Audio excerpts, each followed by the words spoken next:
Es María Esther Huentequeo, soy parte del equipo de Profes Solidarios. Quiero agradecer a cada uno de ustedes y a Marcelo por su solidaridad y ayudarnos a ayudar. Tengo el honor de presentar al licenciado Marcelo Bolognese, donde lo podemos encontrar en las redes sociales, @m_bolognese, docente en la Universidad Provincial de Córdoba, docente en la Universidad de La Punta San Luis, preparador físico de hockey, vóley y tenis con experiencia tanto en masculino como en femenino. Su ponencia es Ejercicio físico en la diabetes tipo 2. Con ustedes, el licenciado Marcelo Bolognese. Muchas gracias. Bueno, gracias María. Te voy a pedir, primero voy a hablar 2 minutitos y después te voy a pedir que me digas a ver si se ve bien la diapo, todo, que me hagas un feedback cuando comparta mi pantalla, ¿sí? Bien. Bueno, en principio el agradecido soy yo, sobre todo a Ángel Daluz Pereira, como lo nombré anteriormente, por la convocatoria, que Ángel es un amigo, un profesional muy bueno, y después un honor realmente participar con semejantes grosos, desde Aníbal hasta todos los que pasaron y pasarán, porque realmente se ha armado algo muy lindo. La verdad que bueno, me alegro mucho poder ayudar, pero sobre todo también qué bueno que todos podamos compartir nuestros conocimientos. Quería aclarar algo. Cuando me pidieron un poco el currículum, mandé lo más cortito, lo poco que tenía, pero en realidad hace varios años que me vengo dedicando a la salud. De hecho, ya estoy a punto de recibirme, de terminar mi máster el mes siguiente, que es específico en actividad física y salud. Hace varios años que estoy estudiando la temática, primero por cuestiones personales, uno ya llega a una edad que quiere mejorar su salud, quiere mantenerse bien, seguro por el entorno que me rodea, y también porque en el área académica, en donde doy clases en la facultad, me fui orientando hacia eso, tratando de especializarme en algo. Por ahí los profes somos profes un poco de todo, y bueno, a mí tuve la idea de empezar a especializarme en el área de la salud y quise estudiar un poquito más eso, así que ahora dejé bastante de lado el alto rendimiento, estoy al tanto de las cosas nuevas por mis amigos, por el Facu, por Aníbal, por Seba El Rosso, por Lea Lardone, por toda la gente que se dedica a eso, pero estoy a full abocado a la salud, así que bueno, esa es mi área ahora, y si lo que quiero es preguntarme al respecto y los puedo ayudar, adelante. Voy a compartir mi pantalla y María me vas a decir si se ve bien. Sí. A ver, decime. Ahí se ve. ¿Positivas? En presentación faltaría nada más. A ver, dame un segundo. Espera.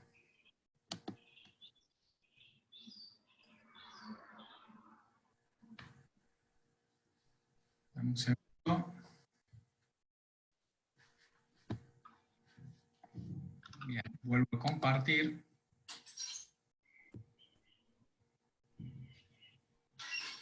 Dame un segundo. ¿Estamos ahí o no?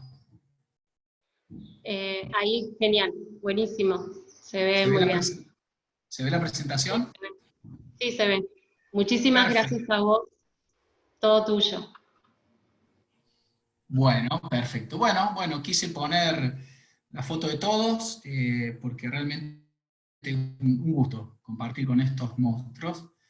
Pusiste una foto más viejita mía, o sea, más joven, más viejita ahora, pero bueno. Vamos a empezar. Bueno, el tema que me convoca es algo de diabetes. Me pareció importante tratar esta temática porque se asocia a otras patologías, pero me parece que nosotros como agentes de actividad física tenemos algo muy importante ahí para trabajar, un lugar de trabajo extremadamente importante por lo siguiente. Primero, bueno, seguramente sabemos que hay básicamente dos tipos de diabetes, si bien hay muchos subtipos de diabetes, pero básicamente hay dos, que son la diabetes tipo 1, en donde los islotes de Langerhans del páncreas, las células beta específicamente, que son las que secretan insulina, son atacadas por linfocitos. Se dice que es una patología autoinmune, es decir, es hereditaria. y se manifiesta a partir de los 6, 7 años porque se van destruyendo justamente las células betas, hasta que se terminan de destruir es donde nos quedaríamos sin insulina, sin la producción de esa hormona tan importante para el ingreso de la glucosa dentro de la célula.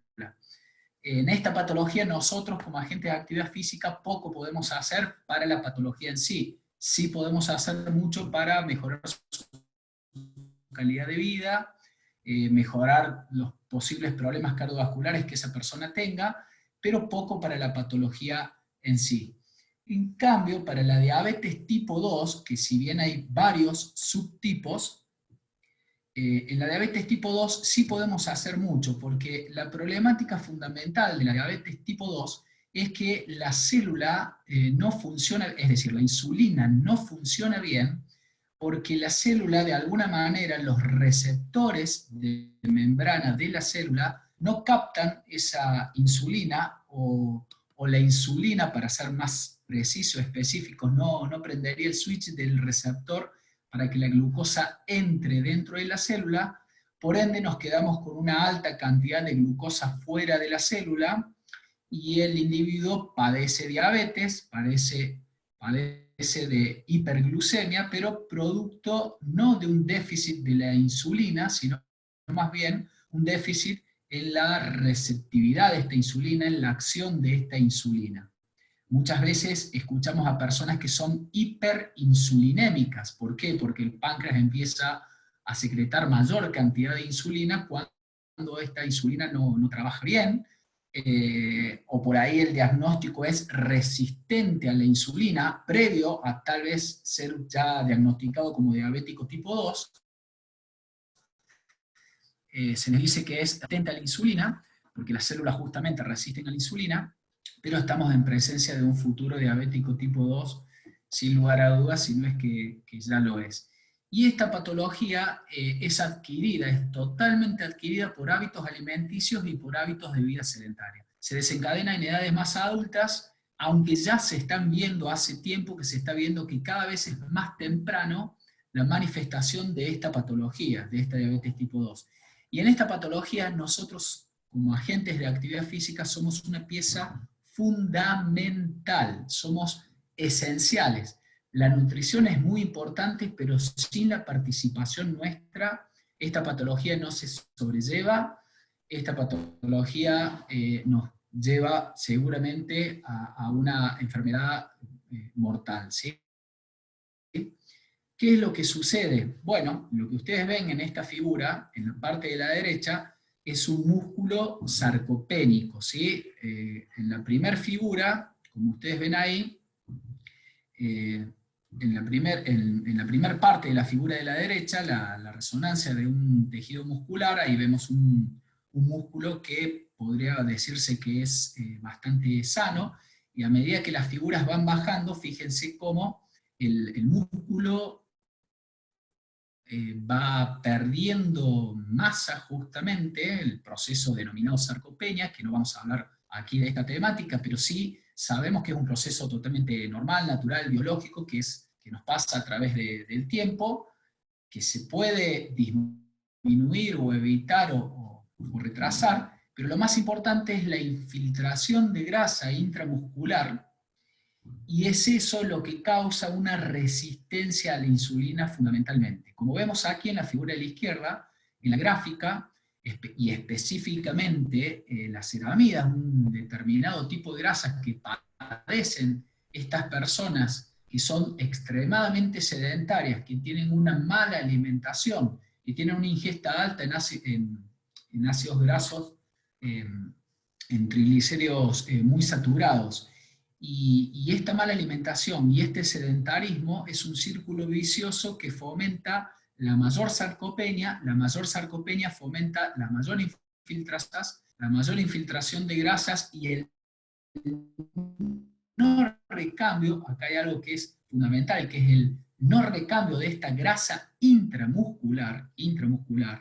¿Por qué digo que es importante? Si bien la diabetes tipo 2 se asocia a la obesidad, no necesariamente la persona tiene que ser obésico tipo 2, y esa persona puede contar con una gran cantidad de grasa intramuscular sin la necesidad de que sea una persona obesa, ¿sí?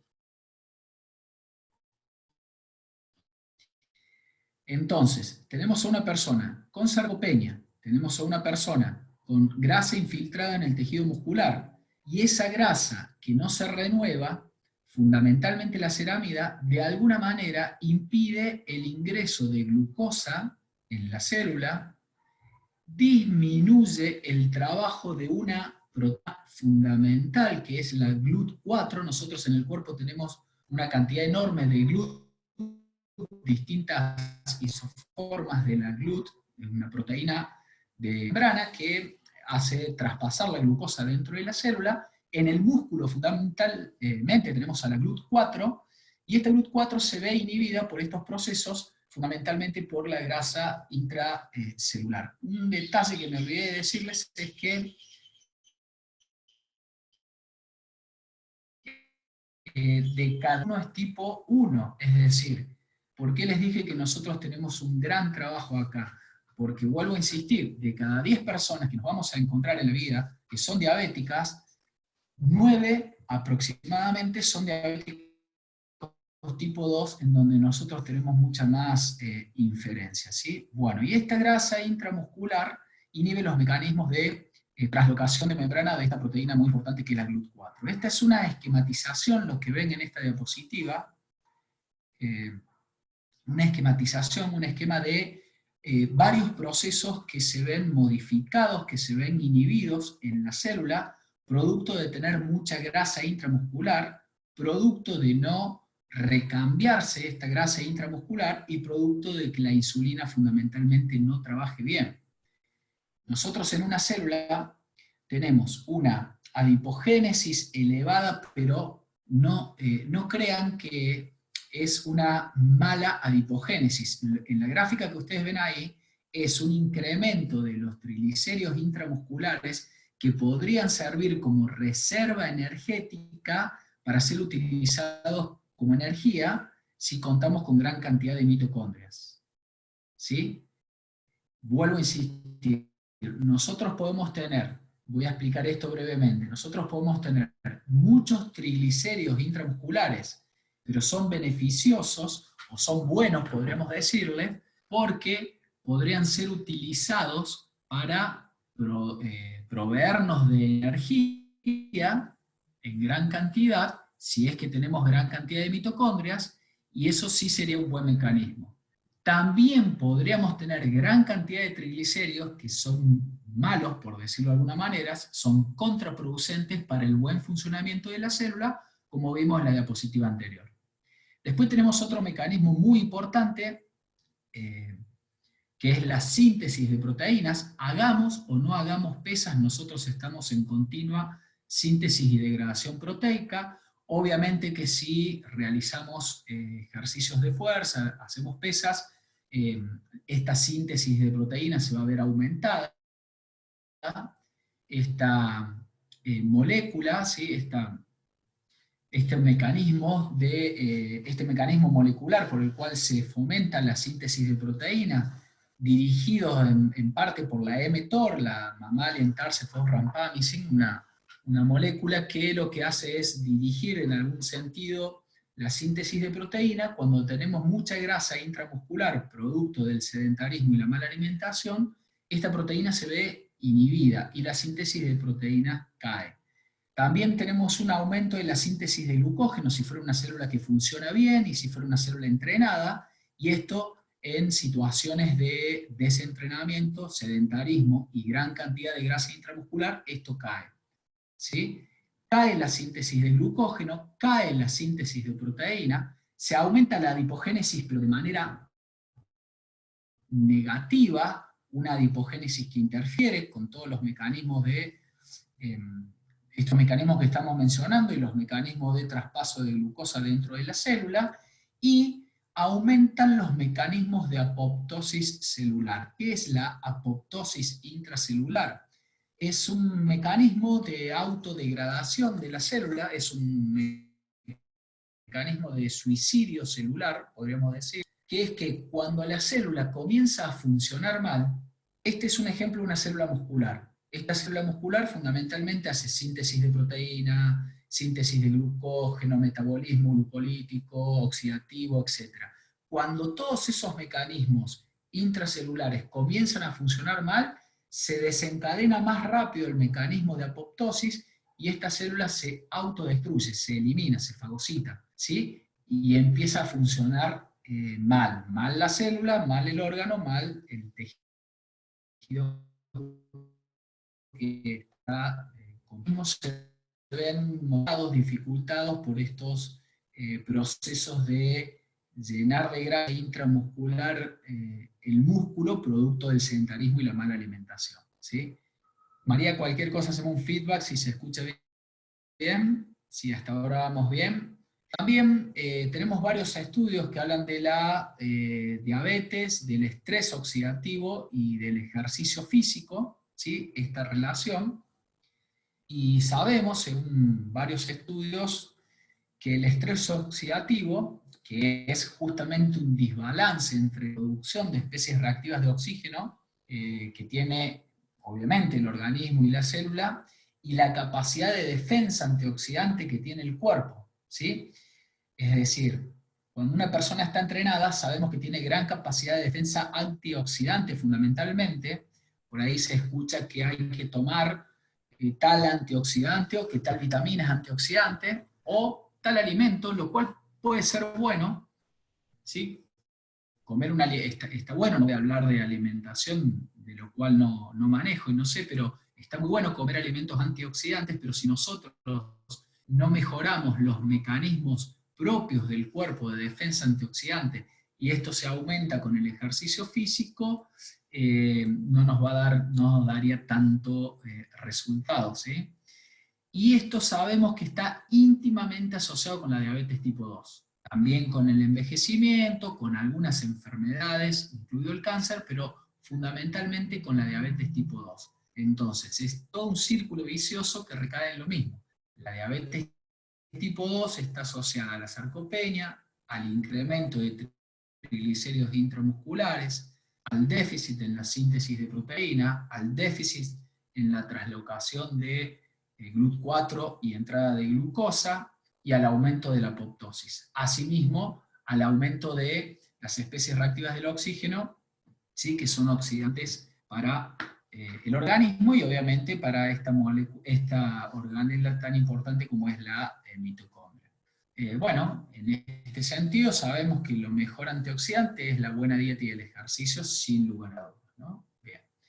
En esta diapositiva que vemos acá, vemos cómo el ejercicio fundamentalmente activa la translocación de GLUT4, ¿sí? Activa la translocación de GLUT4 básicamente por la relación AMP-ATP, por la proteína térmica, por el ROS y por el calcio, pero el calcio es el fundamental, la clave, la llave para, de alguna manera, traslocar la glucosa hacia la GLUT4 hacia la membrana para el ingreso de glucosa.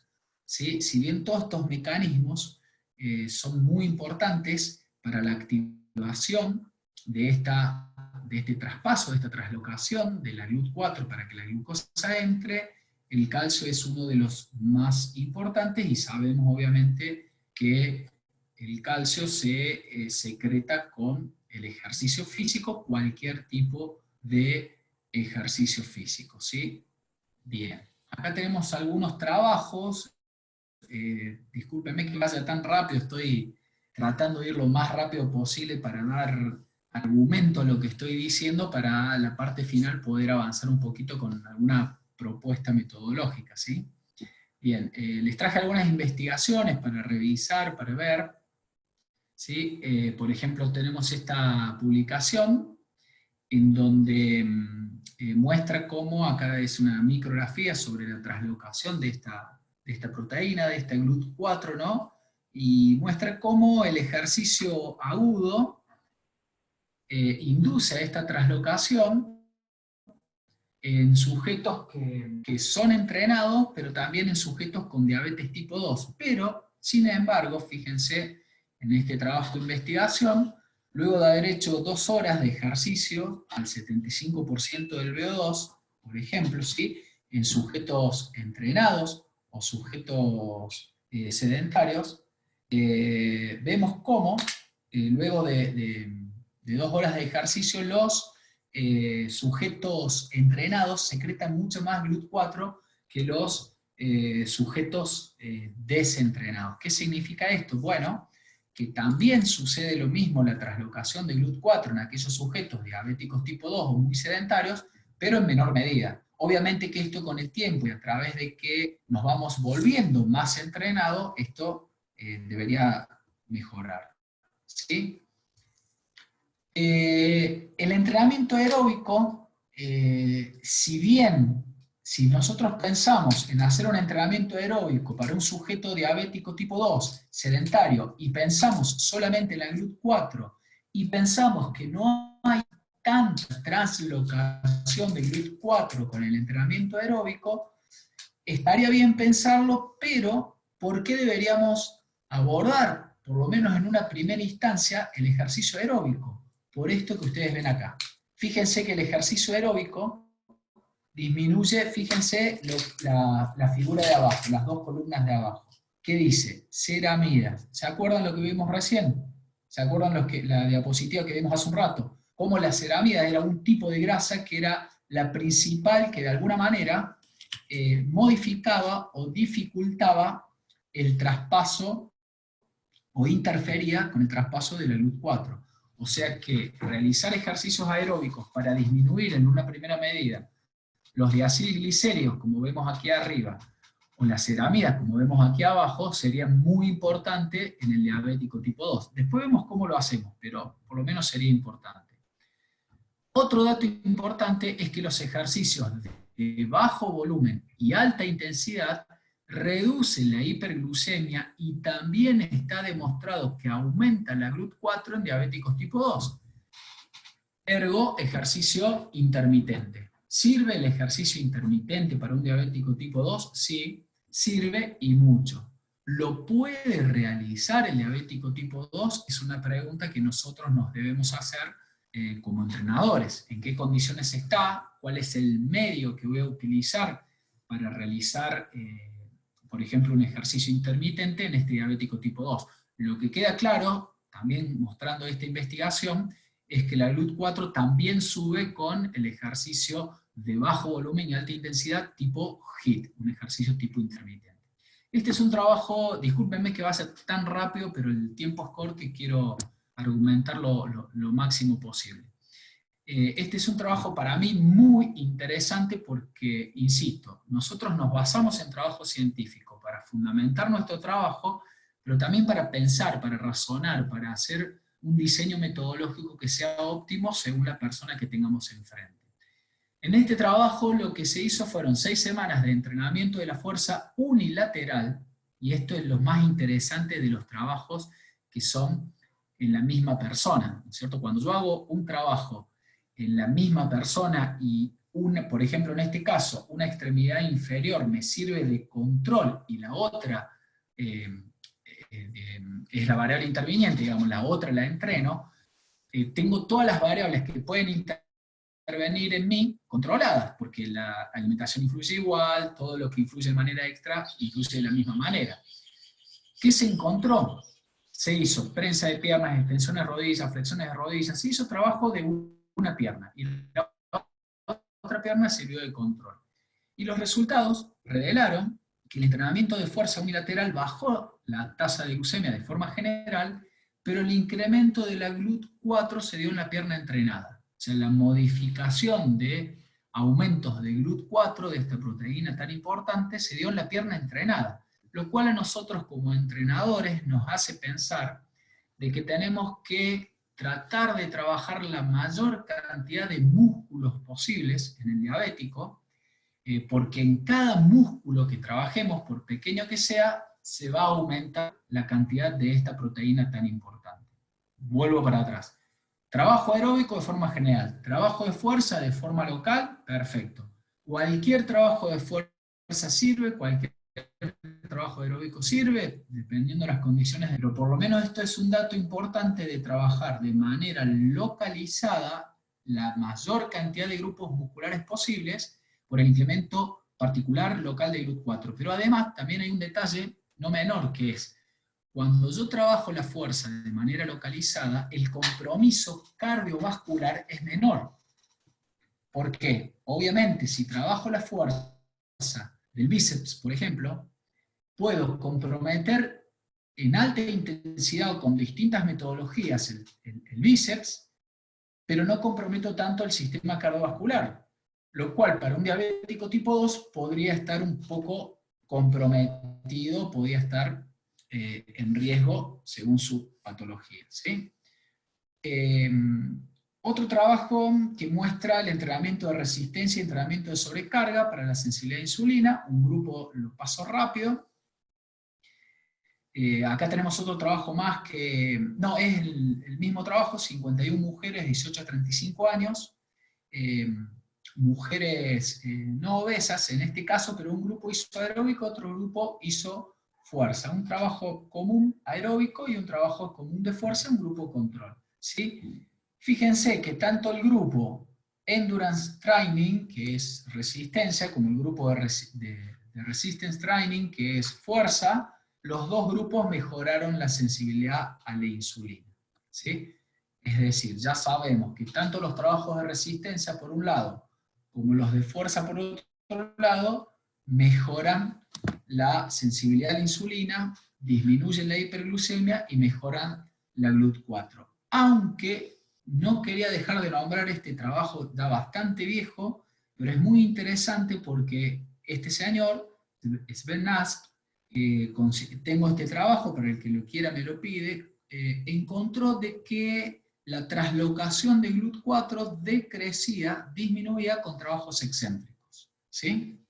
Es decir, sabemos cuál es el trabajo concéntrico en el gimnasio, cuando subo, y muchas veces asistimos al gimnasio y nos dicen bajar lento, hacer el trabajo excéntrico suave con fines de incrementar los niveles de hipertrofia. Eso estaría bien, no es que esté mal para incrementar los niveles de hipertrofia, pero ¿qué sucede cuando una persona es desentrenada? No sería del todo correcto. Y cuando una persona es desentrenada y encima es diabético tipo 2, peor aún.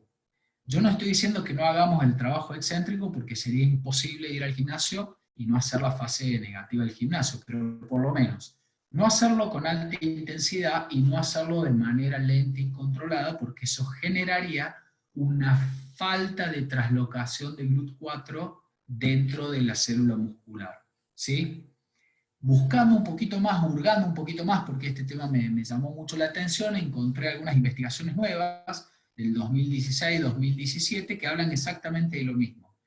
Y que también hablan, es un poco más complejo, pero hablan del trabajo excéntrico y de los trabajos de alta intensidad, pero bueno, como uno ya tiene sus años de lectura, de estudio, no olvido, tengo todas estas canas, desmenuzando bien los trabajos de investigación, todo concluye en lo mismo. Todo concluye en que tenemos que tener presente el nivel de entrenamiento que tiene el sujeto que estamos entrenando, qué nivel inicial o nivel avanzado tiene ese sujeto, aún siendo diabético tipo 2. Podemos tener una persona diabética que recién comienza a entrenar y a lo largo de 3, 4, 5 meses ya dejó de ser un entrenado inicial y podemos trabajar un poquitito más intenso o enfatizar un poquito más la fase excéntrica o hacer otro tipo de trabajo. En todos esos trabajos de investigación que uno los desmenuza, todo concuerda en lo mismo. Todo es adecuado, todo tiene que ir acorde al nivel del entrenado. Y en estos trabajos que sucedió, lo del trabajo excéntrico, lo del trabajo alta intensidad y la disminución de la traslocación de la GLUT4, fueron personas de avanzada edad, más de 40 años, más de 45 años, la mayoría, con un cierto grado de obesidad y diabéticos tipo 2 y sedentarios fundamentalmente, o sea, un nivel muy, muy inicial. Para lo cual yo me planteo metodológicamente, podríamos tal vez empezar, si nos encontramos con un sujeto así, con trabajos en el agua, con trabajos en natación, no necesariamente la natación en sí, pero sí el agua, que obviamente se disminuye el trabajo excéntrico, por lo menos los primeros meses de entrenamiento. ¿Sí? Acá está el experimento, acá están el trabajo, se muestra cómo se disminuyó la translocación del GLUT4 con este tipo de trabajos excéntricos. Bueno, discúlpenme que fui en esta parte bastante apurado, pero quería tratar de dar algunos argumentos. Vamos a algunas recomendaciones generales para hablar un poquito de la práctica, ¿no? Me parece que es rico a veces cuando podemos llevar todo esto a la práctica, porque en definitiva nosotros como profes de educación física o como agentes de actividad física, existen los técnicos en actividades físicas, me parece que lo más importante es que llevemos esto a la práctica. Si tuviéramos que hablar de ejercicios aeróbicos, bajo mi perspectiva, yo arrancaría con ejercicios aeróbicos en el agua, ¿sí? Estamos hablando en personas que son diabéticos tipo 2, por ende son de avanzada edad, o pasando por lo menos los 40 años, que son personas desentrenadas, para lo cual tal vez si tengo la disponibilidad de tener un medio acuático, podría ser ideal comenzar por lo menos un mes o 2 meses con ejercicios en el agua. Si no dispongo de un medio acuático, bueno, tal vez un ejercicio de bajo impacto, como puede ser la bicicleta, ¿sí? O buscar algún otro medio de bajo impacto estructural, de bajo impacto óseo, como puede ser la bicicleta, como puede ser algún otro medio que nos hablando solo de aeróbico, después vamos a hablar de fuerza. Si yo lo hago hacer ejercicio en el agua, lo haría hacer fuerza por individuo, ¿no? La sugerencia del 60% del VO2, 70% de la frecuencia cardíaca máxima teórica o sacada por fórmula de Carbone, más o menos es para un acondicionamiento principal. Pero obviamente que después trataría de empezar a utilizar algún medio como el trote puede ser, o algún tipo de carreras, o empezar a hacer intensidades un poco más elevadas dentro de la bicicleta, o combinar los dos medios de trabajo. Para apuntar, sin lugar a dudas, en un futuro, cuando el individuo pueda, al HIIT, al entrenamiento intermitente de alta intensidad, sin lugar a dudas. Ya vimos que provoca buenas modificaciones, lo que pasa es que obviamente no lo sugerimos al principio del entrenamiento. Ahora bien, el ejercicio de fuerza, cuando vamos a abordar también la fuerza, algunos entrenadores, algunos autores indican que en el diabético tipo 2 habría que primero realizar por lo menos 2 o 3 meses ejercicios solo aeróbico como una forma de, lo voy a decir de manera vulgar y en criollo, de limpiar el músculo, lo cual me parece bien en cierta medida, el hecho de limpiar de grasa el músculo, en el sentido de recambiar la grasa intramuscular. No estamos hablando de disminuir la grasa intramuscular, sino de cambiar la grasa mala por grasa buena, y que sea utilizado como productor de energía, ¿sí? Me parece un término, si se quiere, un poco vulgar, pero sirve para transmitirle a la gente, de intentar, por más que afuera no pase, cuando digo afuera me refiero al tejido adiposo de reserva, ¿sí? Sí tiene que pasar adentro del músculo. Y esto es algo que para mí es importante también. ¿Por qué? Porque si nosotros le explicamos a nuestro entrenado que primero debe disminuir la grasa intramuscular o recambiar la grasa intramuscular, hacer funcionar la maquinaria intramuscular primero en recambio de grasa, aumento de mitocondrias, síntesis de proteína, síntesis de glucógeno, empieza a funcionar bien esa máquina interna muscular, recién ahí va a poder lograr el cambio externo. Cuando hablo de externo hablo de la grasa que está debajo de la piel, del tejido adiposo de reserva. ¿Cuántas veces ustedes sabrán que los entrenados, los clientes, los alumnos, nos buscan para bajar la panza, para bajar la grasa, para estar más flaquitos? Y eso es un buen objetivo, es el objetivo por el cual tal vez nos contratan, pero si no entienden que primero hay que cambiarlo de adentro para después cambiarlo de afuera, se van a desmotivar, se van a desmoralizar y van a dejar el ejercicio, y es lo que no queremos. Si nosotros le explicamos que suceden todas estas cuestiones dentro del músculo que primero hay que arreglar para después llegar al objetivo, tal vez la persona entienda y pueda seguir un tiempo largo con nosotros. La mayor cantidad de masa muscular implicada, el ejercicio localizado, por lo que les conté anteriormente. Y en cuanto a la orientación, nosotros podríamos arrancar con ejercicios de bajas intensidades, pero siempre apuntando a la alta intensidad y a los ejercicios que comúnmente se conocen como hipertrofia o para hipertrofiar, aunque el objetivo de la hipertrofia no sea el fin último, pero sí apuntaríamos a eso por dos motivos importantes. Son los ejercicios que disminuirían la sarcopenia, que frenarían la sarcopenia, que estimularían la síntesis de proteínas, pero también son los ejercicios que estimularían la mayor cantidad de glucólisis posible, aumentarían las reservas de glucógeno, y ese es el punto a donde tenemos que dirigirnos nosotros. Los distintos métodos son muy bien aplicados, los distintos métodos que se utilizan para hipertrofiar, como por ejemplo, después de 5 o 6 meses de entrenar, podría ser una super series, por ejemplo, los métodos que se emplean comúnmente para hipertrofiar. Mi opinión al respecto es que deberíamos apuntar, luego de un periodo de adaptación, de cargas bajas, a apuntar a ese tipo de métodos. No olvidarnos también que la velocidad de ejecución de los ejercicios de fuerza es un factor muy importante a tener en cuenta. Después, hablando de volumen, frecuencia e intensidad, yo lo resuelvo de manera simple, ¿sí? Los volúmenes, hay varios metaanálisis que hablan de esto, están más orientados al deporte, pero en salud podríamos acomodarlos, o podríamos, ¿sí?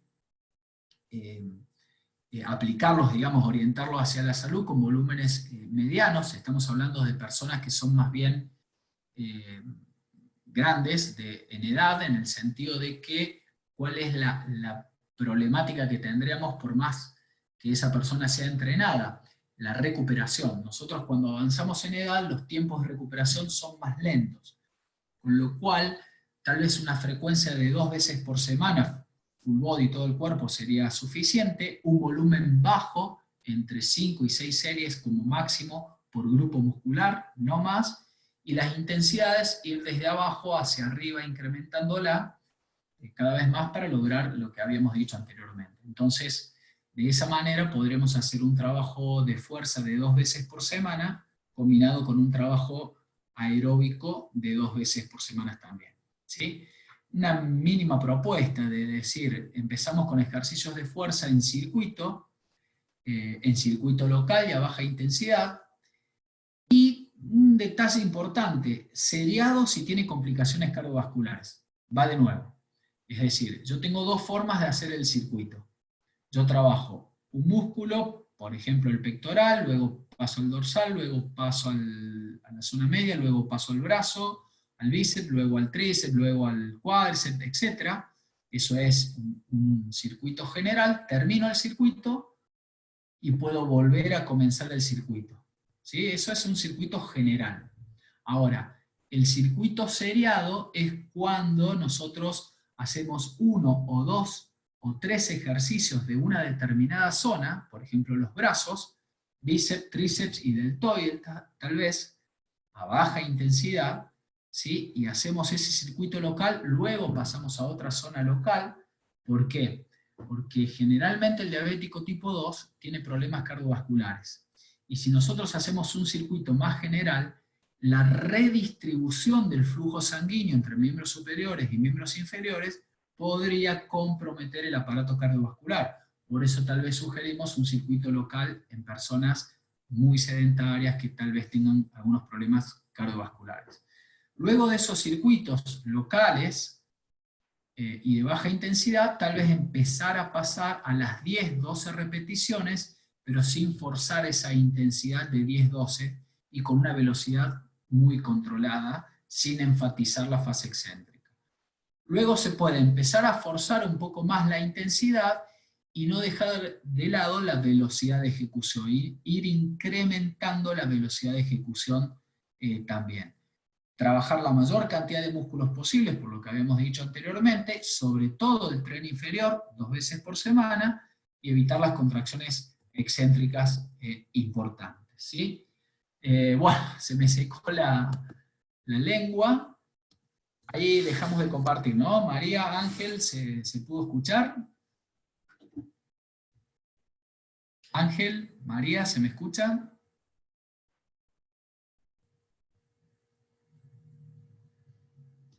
Ah, bien. Están escribiendo. Muy claro, clarísimo, sí, sí, clarísimo. Sí. Ah, ahí está, ahí está. Bien. Remil bien, bueno, gracias Sandra, remil bien. Gracias Sandra, sí. A ver, muy interesante, Diego. Bien, ahí estamos. No te escucho, Anita, no sé quién está, bueno. Ahí está. Sí, sí, sí. Bloqueamos, viste, los micrófonos para que no haya interferencias indeseadas y nada, no me podía desmutear. Perfecto, bueno, Ahí. les pido disculpas que fui a los... voy a hacer un exabrupto. Fui a los pedos. Pero les pido disculpas porque tenía, bueno, solo 45 minutos y imagínate que corté la mitad de las diapos y quise meter como para... A ver, quiero cerrar con un minutito esto y después escucho preguntas, ¿sí? Eh, Quería dar un concepto, un sustento general primero, pero a mí como docente que soy me pasa algo. Nosotros tenemos que explicarle a nuestros alumnos clientes qué le pasa dentro del músculo. Acá en Córdoba hicimos una encuesta que de la gente que hace fitness, que va al gimnasio por salud, el 90% quiere estética o va a bajar la panza, salvo que haya tenido un problema cardiovascular, que el médico lo mande, ¿no? Pero los mayores de 40 años van al gimnasio para bajar la panza, para estar un poco mejor estéticamente. Y de ese 90%, el 95% no tiene ni la menor idea de lo que le está pasando dentro. Que no tiene por qué tenerla esa idea porque son ingenieros, son abogados, se dedican a otra cosa. Y cuando uno les explica de manera simple lo que pasa dentro del músculo, los procesos biológicos que está sufriendo por haber sido sedentario, la gente cree también que porque es sedentaria pero es delgada, no necesita hacer ejercicio. Total, yo soy delgado. La genética me favoreció. Sin embargo, dentro del músculo se suceden todos estos procesos de infiltración de grasa, de sarcopenia, de inhibición de las proteínas de señalización molecular, como la mTOR, como lo que hemos visto. Entonces, suceden estos procesos que la gente no tiene idea, ¿sí? Hasta que no se desencadena una patología. Entonces nosotros, si le podemos llegar a explicar esto, si podemos hacerles saber de que primero hay que mejorar el engranaje, hay que limpiar el músculo, hay que arreglar lo que pasa adentro, para que eso tenga un efecto muy positivo en lo que pasa afuera, creo que vamos a tener mayor adherencia al ejercicio, ¿no? Eso es el resumen de esta charla a velocidad máxima que intenté dar.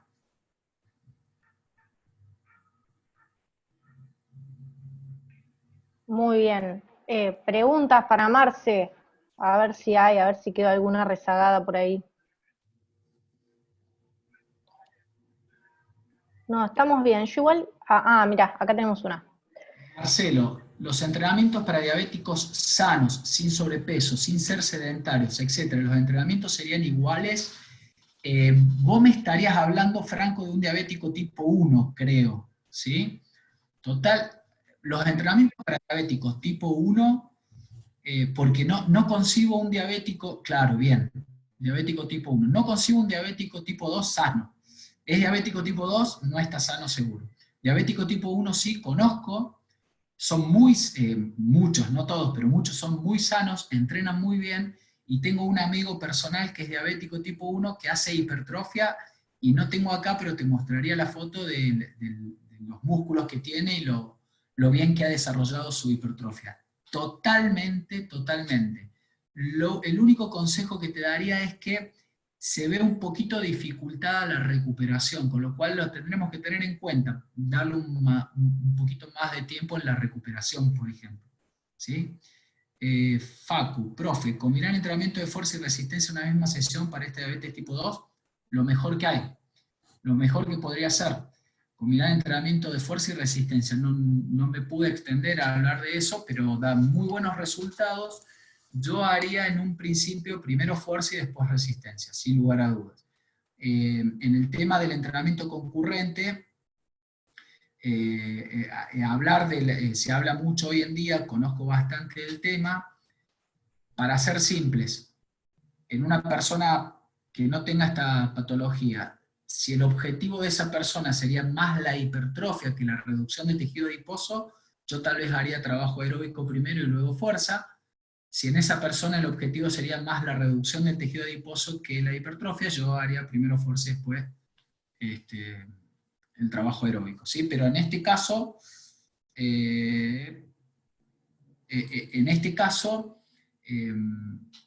haría primero fuerza y después resistencia. Me estoy perdiendo con las preguntas. ¿Todo ejercicio o actividad física permite limpiar o eliminar la grasa intramuscular?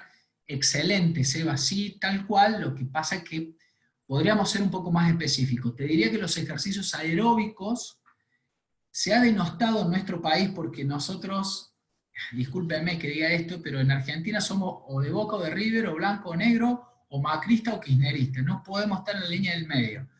Y hubo un tiempo que se denostó el entrenamiento aeróbico. De hecho, me acuerdo haber escuchado un webinar por ahí, desterrando lo aeróbico, ¿no? Me da un poco hasta de bronca, está lleno de investigaciones científicas, te podría pasar miles, que hablan del trabajo aeróbico y que hablan del trabajo de fuerza, ¿sí? Pero, para lo que sería limpieza, como bien lo dijiste, como este término, como para que se entienda, de renovación de las ceramidas y los triacilglicéridos intramusculares, por ahí serían un poquito más beneficiosos los trabajos aeróbicos. Y si son aeróbicos tipo HIIT, serían aún mejor. Lo que sucede es que la persona no puede hacer HIIT si cuenta con 2 mitocondrias. ¿Qué tenemos que hacer primero? Mejorar la densidad mitocondrial para luego empezar a mejorar, a limpiar el músculo, sería así, a hacer trabajos tipo HIIT.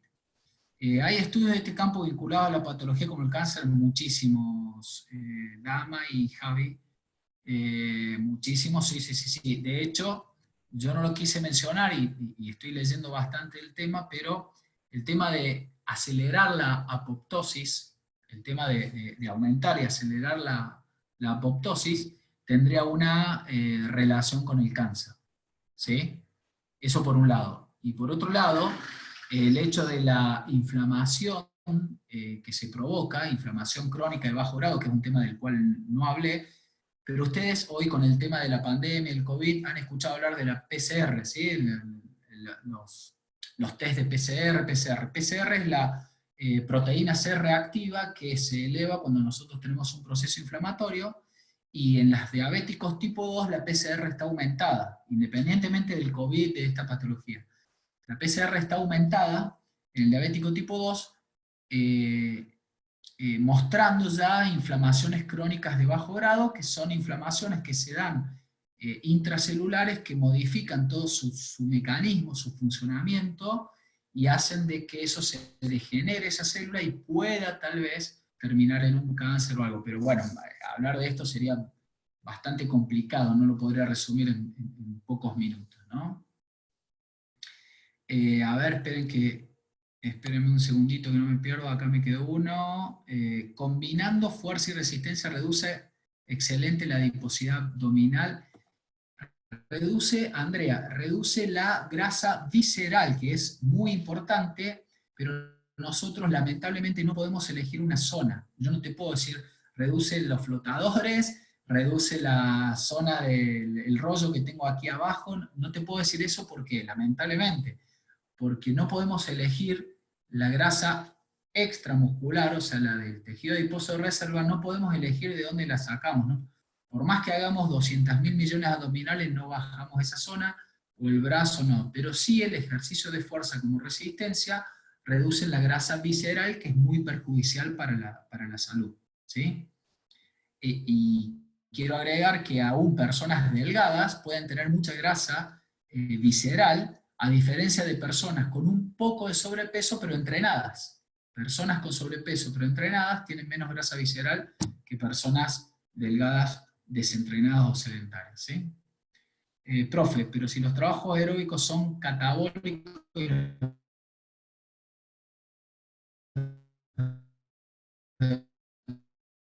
los fuerzas anabólicos, ¿no debería terminar siendo de qué? ¿De qué? ¿De las proteínas o de las grasas? ¿Sí? Porque los trabajos aeróbicos, si se hacen bien y se hacen en un corto periodo y con las reservas de glucógeno estables, son catabólicos de grasas, no de proteínas. No deberían por qué ser catabólicos de grasas. Y los trabajos de fuerza también pueden ser catabólicos si no se hacen bien, si se hacen en demasiado volumen, con una mala alimentación. O sea que es una frase hecha esa que no tiene mucho sentido, ¿no? Disculpe, Pablo, que lo diga de esta manera, pero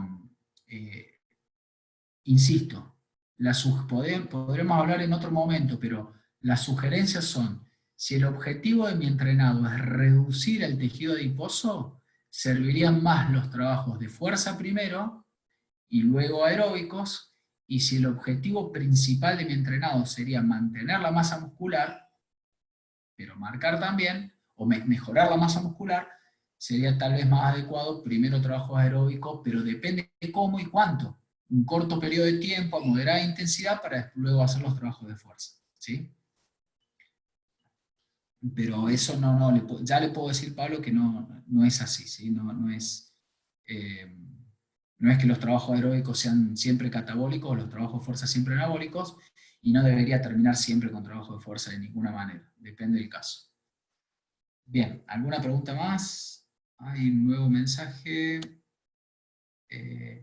¿La mejora de la densidad mitocondrial se da con intensidades bajas en el trabajo aeróbico? Sí, y con intensidades altas también, Natalia. Con trabajos tipo HIIT se han encontrado aumentos de densidad mitocondrial increíbles.